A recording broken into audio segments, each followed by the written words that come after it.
Wait, is Mike Vrabel trying to force his way out of Tennessee? We're going to go over all the latest rumors on today's edition of the Locked On Titans podcast. Let's get it. You are Locked On Titans, your daily Tennessee Titans podcast, part of the Locked On Podcast Network, your team every day.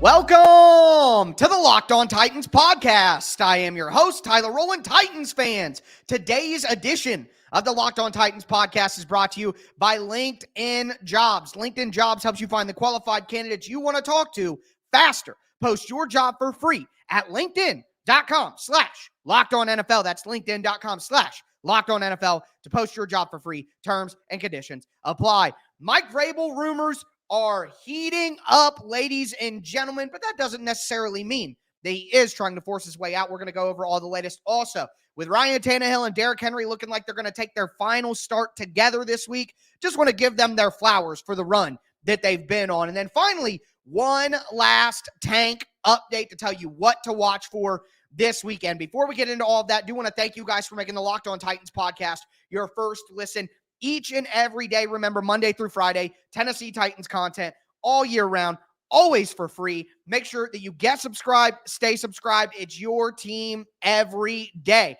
I am going to be going live after the game, but I think I'm going to wait until we get later into the 4 o'clock games, because the 3 games that the Titans need to watch for their tank purposes are all at 4 o'clock or 4:30. So you guys let me know down below. Do you want me to go live right after the Titans game finishes, or do you want me to wait a little bit until we can know the results of how some of these other games that are important play out? Let me know down below how you feel about that. Throw a thumbs up on the video as well. But with that being said, we do got to dive into these rumors. So things have been coming out hot and heavy over the last week or so, maybe basically just this week since the new year, about Mike Vrabel and about his, I guess, riff with Ran Carthon, his unhappiness with Ran Carthon, and maybe his desire to leave Tennessee. Now, I will say that a lot of these reports that we are seeing are reports, rumors, things like that. And at this stage in media, in our current life,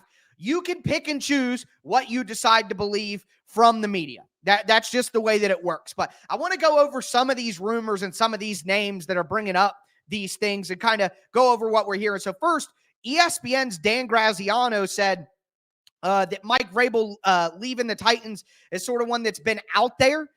He said he doesn't have any hard intel on it. Again, these are rumors, but there are people who speculate that Vrabel could at some point want to try somewhere else. He goes on to say, I'm with you. I don't think Tennessee has any intention of letting him go. But if, hypothetically, he went to the Titans and said he wanted to go, yeah, I could see them working out a trade. So again, it's something that's being discussed in league circles. And another one came from the Washington Post, and it was, I keep hearing Vrabel and GM Ran Carthon are not a match. This looks like a rebuilding team, and Vrabel would have trade value. Rival officials believe the Bears and the Patriots would covet Vrabel. And then they have a quote here from a GM in the NFL that says, I could see a trade. Another GM said, quote, I know it's not good there between the coach and the GM. I think something could happen. Then Chad Forbes said, fact is, Mike Vrabel has proven himself, and he wants to dictate the organizational structure. He'd get complete Sean Payton control. Contract status is a bit cloudy, but a power play is underway. Mike Vrabel wants out of Tennessee. And Chad Forbes continued to say, Vrabel is basically making it known to ownership. Pick between me or the GM you hired 11 months ago.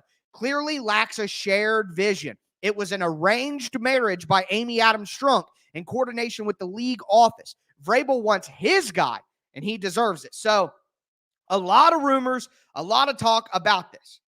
Now, And this comes from earlier in the year. Charles Robinson. We've heard things from a local guy like Jason Fitz. There are people out there who have been talking about this for a while. Paul Kaharski has talked about this as well. So, again, I am a person who believes if there's that much smoke, there has to be a fire. But on the other side, Mike Vrabel was asked about this, and shout out to Terry McCormick who asked the question. Mike Vrabel was asked about these rumors on Wednesday, and he said, I want to be here as long as we can win. I want to win with Ran. I want to win with Chad Brinker, assistant GM. I want to win with Anthony, but another assistant GM. So Mike Vrabel publicly said he wants to be in Tennessee. But all of these rumors, again, it comes down to who you want to believe. Okay, and at the end of the day, you get to decide. Let me know, do you believe Vrabel or do you believe the rumors that he wants out? I am going to say this. I actually believe Mike Vrabel.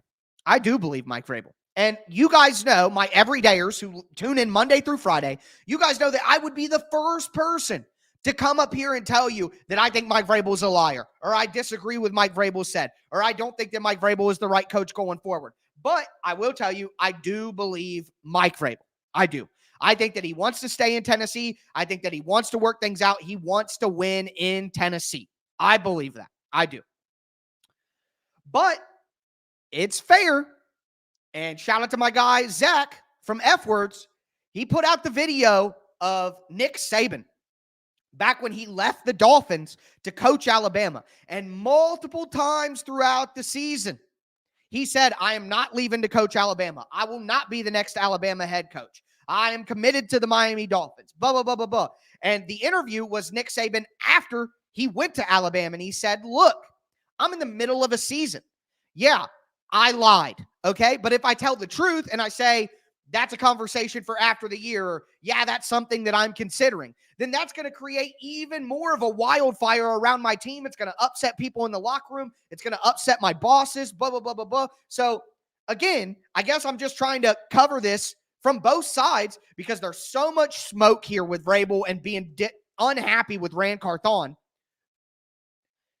that it's hard for me to believe there isn't a fire.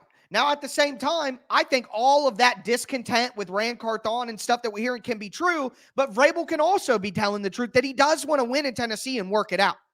But again, the example of Nick Saban shows us coaches can lie at all times and tell themselves it's the right thing to do. You know what I mean? So this season is going to be over after Sunday, and within a week or so of the offseason, if anything is going to happen, we should see something happen. Now, let me say this. If the New England Patriots are willing to give up a first-round pick, their first-round pick, it's going to be a top 5 pick. If the Patriots are willing to give us a top 5 pick for Mike Vrabel, who has gone, 12 and 22 in the last 2 years and took over a playoff winning roster, if the Patriots want to give us a first-round draft pick in the top 5 for Mike Vrabel, you take that pick, you take a wide receiver in Malik Neighbors and one of the offensive tackles, and you hire Bobby Slowick. You steal the offensive wizard, the up-and-coming offensive wizard from the Mike Shanahan tree. You steal them from the Houston Texans and C.J. Stroud, and you put Bobby Slowick with your young quarterback and let him build your offense. I have talked all year long about the benefits of having an offensive head coach versus a defensive head coach, continuity, Super Bowl trends, playoff teams. I've given you all the evidence that offensive coaches are better than defensive coaches in the NFL.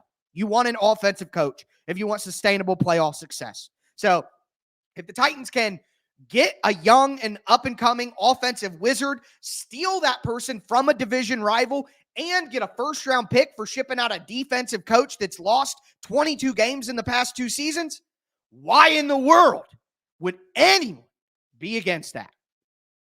Doesn't make any sense. So let me know again down below. Do you believe Mike Vrabel, or do you think that Mike Vrabel really wants out of Tennessee? Now, with that being said, this last game on Sunday, will be the last game of the season, and it probably will be the last game we see Ryan Tannehill and Derrick Henry together on the Titans. So although I know that each of them have their own downfalls, I think it's time to talk about them and appreciate them and give them their flowers. Now, before we get into that, though,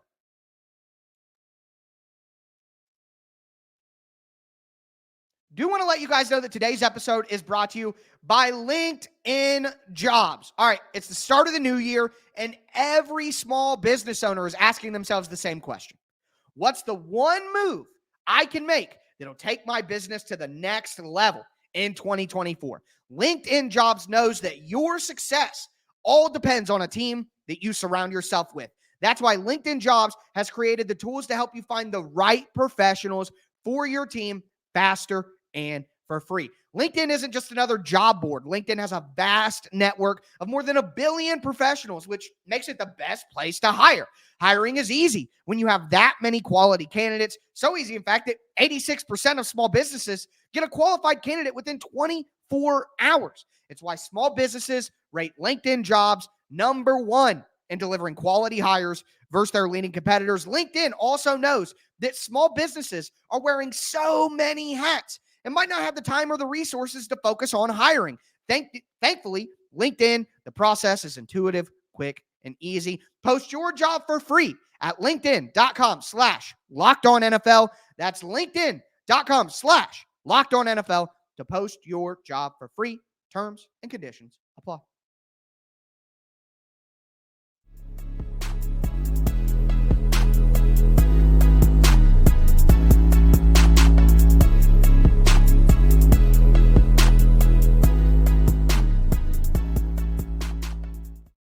Titans fans, let's continue today's edition of the Locked On Titans podcast. Again, I am your host, Tyler Rowland, nearly 25 years as Tennessee Titans fanatic, certified film junkie, breaking down X's and O's with you guys. Got some really cool stuff on the way. With that being said, we talked about Mike Vrabel's situation. That was obviously the biggest thing in the news for the Titans this week. Wanted to make sure I cover that, but I do want to shift the focus to the game. And I know that typically on Fridays we do Game Plan Friday, but let's keep it 100 here.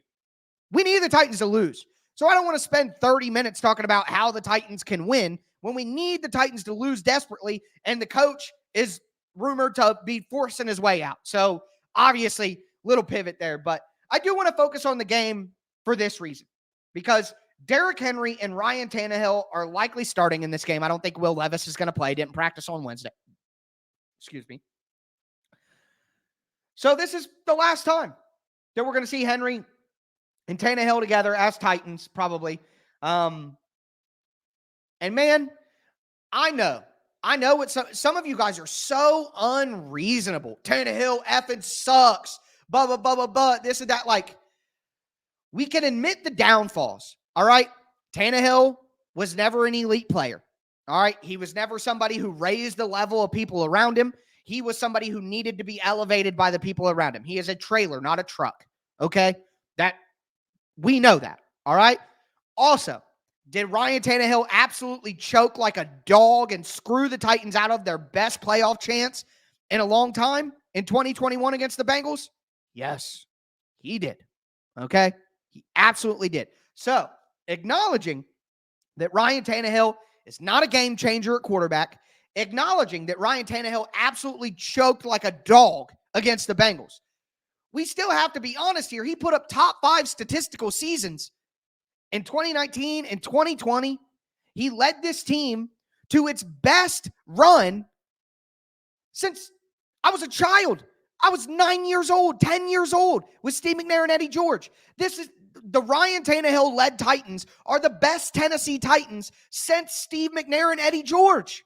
How can we not appreciate that now that we've gotten to the end? I get it when we're in the middle of the chaos, you're pissed off that Ryan Tannehill isn't better, that he made this mistake. But look back at the totality now. The Titans went to an AFC championship game. The Titans won 2 division championships. The Titans were one of the winningest teams in the NFL for a 4 to 5 year stretch with Ryan Tannehill and Derrick Henry in the backfield.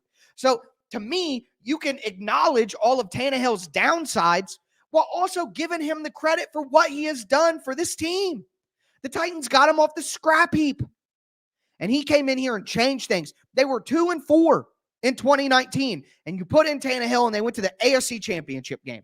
You cannot ignore the positives, but you can acknowledge the negatives too. So I just am challenging everybody and pleading to everybody. You don't have to act like Ryan Tannehill was the GOAT but you got to give him the flowers for what he was able to do in the run that the Titans went on with him. So I will be the first person, again, to be critical of Ryan Tannehill, to tell you that he's not playing well, to tell you that he's not a game changer. But man, this is the best Tennessee Titans football that we have seen in 20 years. And Tannehill deserves his credit for his part that he played in that, okay? That's all I'm saying. On the flip side, Derrick Henry is the best running back, and Tannehill is the second best quarterback that the team has had since they moved to Tennessee. But Derrick Henry is the best Titans running back ever. And look, this year, I have been critical of Derrick Henry. Last year, I was critical of Derrick Henry. I know a lot of you guys don't like hearing it because you love him so much, but Henry has misread holes. Henry has not run as hard. He has not run through contact the same. He has not gained the yardage that he should sometimes, rush yards over expectation. And that is all stuff outside of the offensive line struggles. That is Derrick Henry stuff. Yes, the offensive line is bad, but that doesn't mean that Derrick Henry has been good. And if you can't acknowledge both of those at the same time, you can't see the duality there, I don't know what to say. You know, there's nothing else that I could say. I've shown film clips. I've talked about it. We've shown data and statistics. Derrick Henry has regressed. He does not run as hard. He doesn't break the tackles. He's 30 years old as of Thursday. So it is what it is. And he's probably gone after the season. I think he knows that. But again, at the same time, when was the last Tennessee Titan who got national commercials? When was the last Tennessee Titan that had sponsorships for big companies that were national superstars? Derrick Henry put the Tennessee Titans on the map, okay? For better or for worse. I think running backs are entirely overrated anyways in terms of how much they contribute to team success. But Derrick Henry gave this team something to be proud of. Everyone respected Derrick Henry. You're talking with your buddies who are fans of other teams. Derrick Henry's the best running back in the league. Yeah, probably. He's nasty, man. He's awesome. He's one guy who we could be proud of, who we could look at and be like, no, there is no debate. He's a beast. You know what I mean? And again, a 2,000-yard season, only 8 of those in NFL history. And you look at the way the NFL football is right now with running the football and running backs in general, that is a fantastic feat. That is the most miraculous 2,000-yard season ever because of the way that the NFL game treats the running back position and treats running game, period. So I have said on Twitter, at TicTacTitans, that the Titans need to move on. They need to evolve and modernize and quit having a 1980s offense that's built around giving a running back 20 carries per game. That's just not how you win in the NFL. But the fact that the Titans were pretty good trying to do that, Derrick Henry deserves his credit. So I know that there was nothing concrete that we talked about here. I didn't have some crazy opinion or anything like that. But man, this is the last game of a good run. And I think Ryan Tannehill and Derrick Henry, despite some of their flaws, deserve a ton of flowers and deserve our appreciation. Now, if they could do the Titans one more favor and go out there and lose this game against Jacksonville, I would be even more grateful. But with that being said, we got to talk about the tank. I know I've covered it a lot, but one last update of what you need to watch for. It's Tennessee Titans Tank Watch. We're doing it in a second. Before we do want to let you guys know that today's episode is brought to you by BetterHelp Online Therapy. Okay. It's the new year. And, around New Year's, we get obsessed with how to change ourselves instead of just expanding on what we're already doing right. Maybe you finally organized one part of your space. You want to tackle another. Maybe you're taking supplements every morning, and now you actually want to eat breakfast too. Therapy helps you find your strengths so that you can ditch those extreme resolutions that nobody sticks to and make changes that can actually work. If you've benefited from therapy, then you would know, and I've benefited from therapy, so it is my responsibility to share my experience and let people know that it's okay to work on yourself. It doesn't have to be some traumatic thing you're trying to work over. You're depressed and you're having mental health. Of course they can help with those things. But it doesn't have to be those things. It can just simply be wanting to be the best version of yourself. And BetterHelp Online Therapy can help you do that. So if you're thinking of starting therapy, there you go. Give BetterHelp a try. Again, it's entirely online, designed to be convenient, flexible, suited to your schedule. Celebrate the progress you've already made and set yourself up to make more. Visit BetterHelp.com/LockedOn to get 10% off your first month today. That's BetterHelp, HELP.com/LockedOn.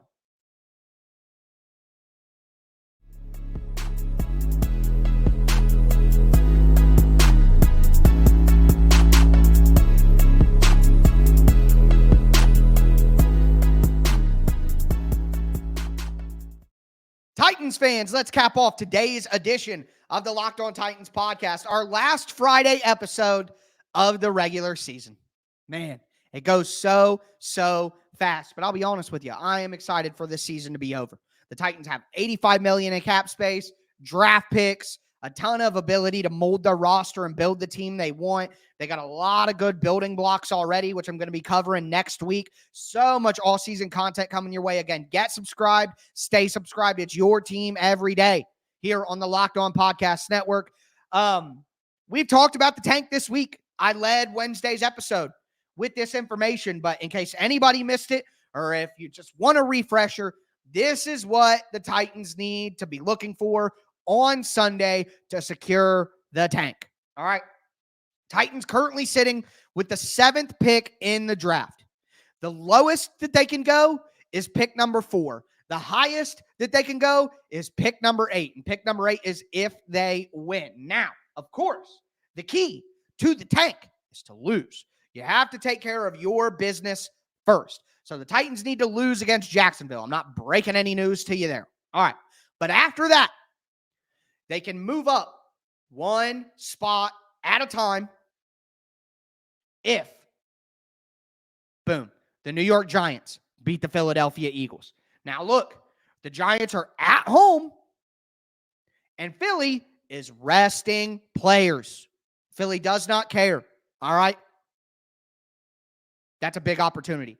The Giants have been playing much better football lately. They lost by 1 point because of a missed extra point and then a missed field goal last week against the Rams.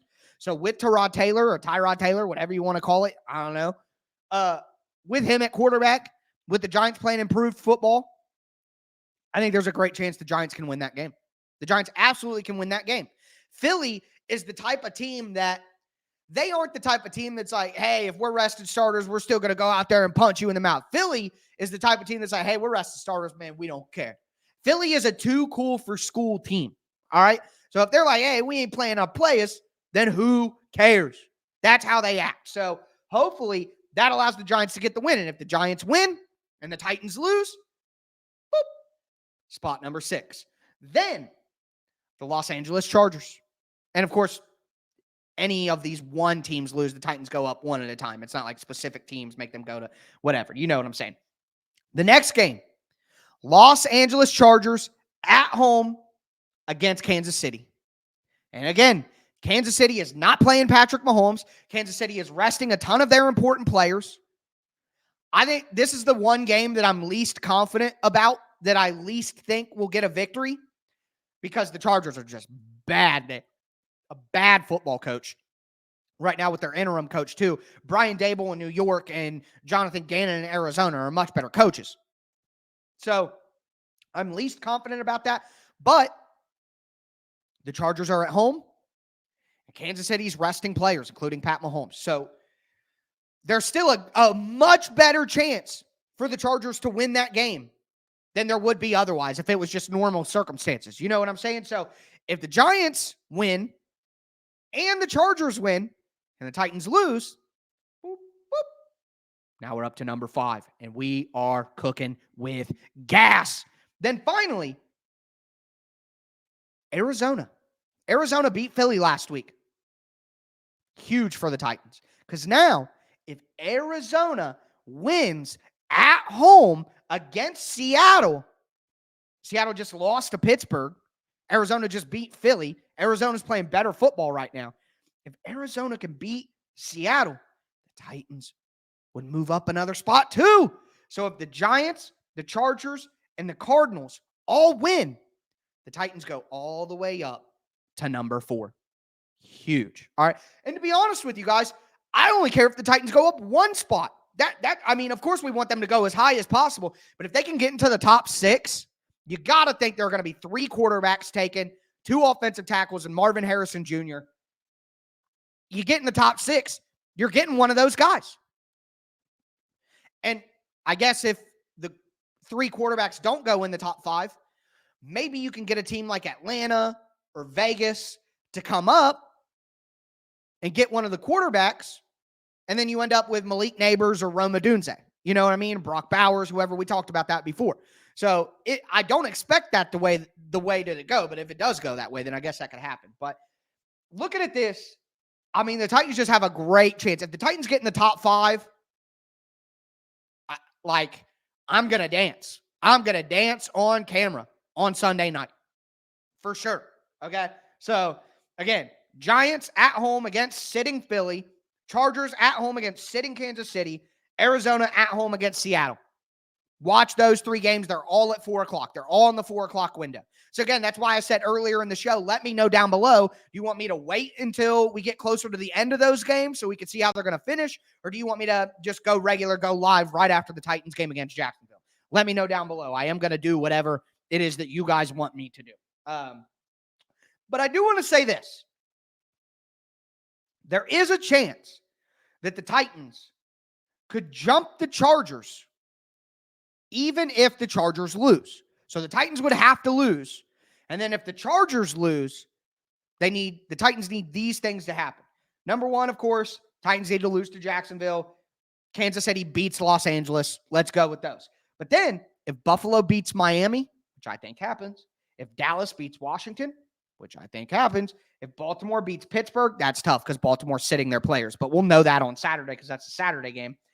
And then if Arizona beats Seattle. So Buffalo beating Miami, Dallas beating Washington, Baltimore beating Pittsburgh, Arizona beating Seattle. If all of that happens, the Titans are going to jump the Chargers if both teams lose. So there is a chance that even if the Chargers don't win, the Titans could jump them.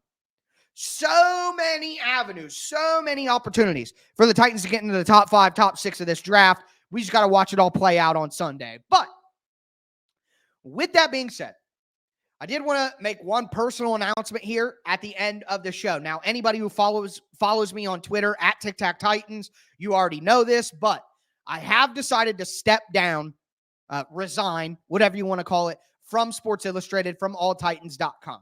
I want to explain why I did that. I loved the opportunity. My entire life, I have wanted to cover the Titans and write about the Titans.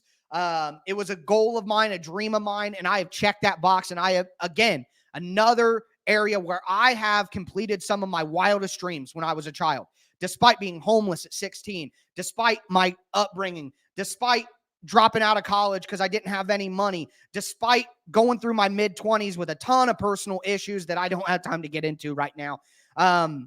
So I want to, number one, say that this in no way is a negative. I am proud of the work that I've done, and I am endlessly grateful for the opportunities that I have gotten. But I want to focus on other things. The daily grind of writing injury reports and transcribing quotes from press conferences and doing articles in the middle of games so that I can't even go to a Titans game because I got to stay home and work. Those things really took a toll on me, and my work-life balance has been totally out of whack this season. It's led to less film work, less film conversation, and that's what I really wanted to do when I got into this business. I wanted to focus on the film, and I just haven't had as much time to do that because I've been worried about all the other tedious day-to-day things that you got to do when you write about a team for money. So thank you, Tom Brew, for the opportunity. Thank you, Becky Regal, for being a constant support system. Thank you, Greg Arias, for guidance and advice. Want to give my shout outs to the team that I worked with, but again, I want to focus on what I love most, and that's this podcast, which keeps the lights on in this house, and the film. So with that being said, I'm not putting an exact timeline on it here because I got some some behind the scenes things to work out. But my intention is to start a brand new YouTube channel that is focused solely on film. A lot of you guys ask me when we talk about film on the show, Tyler, why don't you post clips? Why can't we actually go over the film? Well, I work for a large media corporation. You can't just take stuff from the NFL. It's a copyright issue. So if I start my own personal YouTube channel focused on film, I don't have to worry about all those corporate hangups. So that is my intention. I'm not going to take that time that I'm saving to just be lazy. I'm going to use the time to focus on what actually makes me happy. So I hope you guys are excited for that. Film channel should be coming soon, sometime here in the off season. Working on all the behind the scenes stuff right now. But again, shout out to the team over at alltitans.com. Appreciate the opportunity. But I'm so excited to step away from that, get a little bit of my life back, and focus on the things that really brought me to this industry. So I hope you guys will all go over and subscribe to that YouTube channel when the time comes. But thank you all so much. What an incredible season. Even if the Titans weren't good, I appreciate you all. You help me live my dream every single day. Thank you, thank you, thank you. But with that being said, let me know when you want me to go live on Sunday. I'll be back with you then, and a ton of off-season content coming your way. That is going to do it for today's show. As always, I am your host, Tyler Rowland, and this was Locked On Titans.